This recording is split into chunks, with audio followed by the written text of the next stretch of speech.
The first part of a story we're going to talk about is the introduction, and it is just how the narrative or the story begins.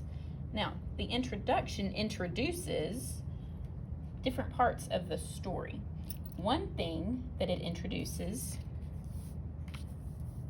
the characters, which are the people or the animals in the story. It also introduces the conflict or the problem in the story, and it introduces the setting, which is where and when the story takes place. Now, that's not all the parts of a story, though. We also have the events, and that's everything that happens in the story. And in the very end, it's the opposite of the introduction. We have the conclusion, how the story ends. This is when the main conflict is resolved. That means they solve the problem in the story. Now let's see if we can find these different things in our story that we read last week, La Mariposa. So first of all, the introduction. Well, that's an easy one to find because you go to the beginning. Early Monday morning, Francisco got up to get ready. Quickly, he put on his overalls, which he hated because he thought the suspenders made him look foolish. But he found the soft, bright flannel shirt Mama had just bought at the Goodwill store. Then he put on his favorite cap. So it tells us what he is doing. It's introducing the story to us. And it keeps going as well on this page. So the characters, first of all, we know Francisco, we know Mama. His older brother, Roberto, is in here, Papa. So those are some of the main characters. Now, not every character is introduced right now because we know that there are people at school and his teacher, but a lot of the characters are introduced right there on that first page. Now, the setting, if we go to the next page, we can see some of the setting.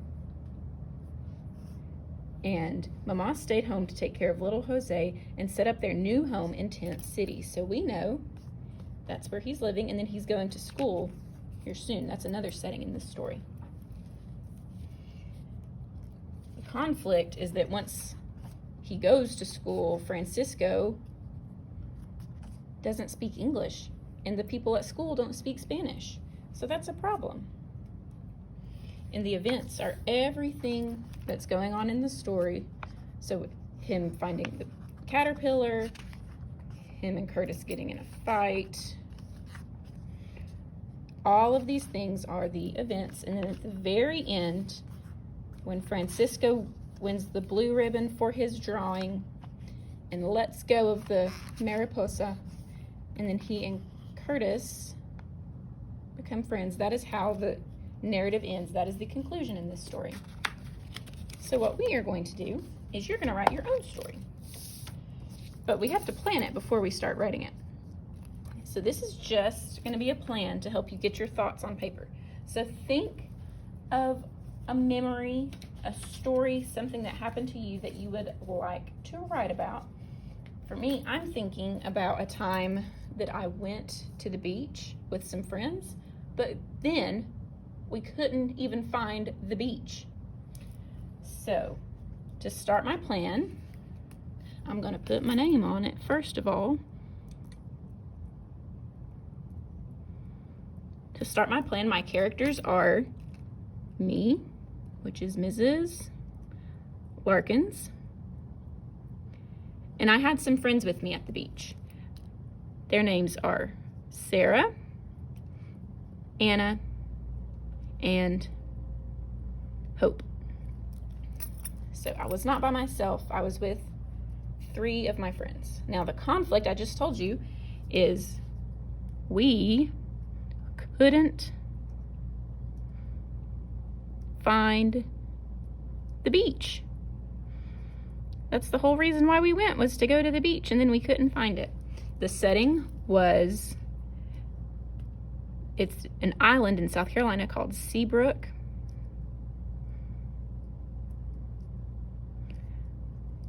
Island. And we were along the shore. there was water there, but like I said, we were having a hard time finding the beach, so I can't really put that the beach is my setting, at least not right now. So I didn't want you to be waiting on me to write all that because it would be kind of slow, but I still want to talk about the events in my story. So the first thing we did was we got on our bikes. We were on our bikes doing this, and we went to beach access number 8. That was the closest one to the house where we were staying, so we thought, perfect, it's super close to the house, we can go to the beach. But when we got there, there was no sand, there were no waves, there was water, but it was all rocks. There was nowhere that you could have put a chair and sat and relaxed on the beach. So then we went to the next one down. We had to go even further down the road to beach access number 9. And guess what?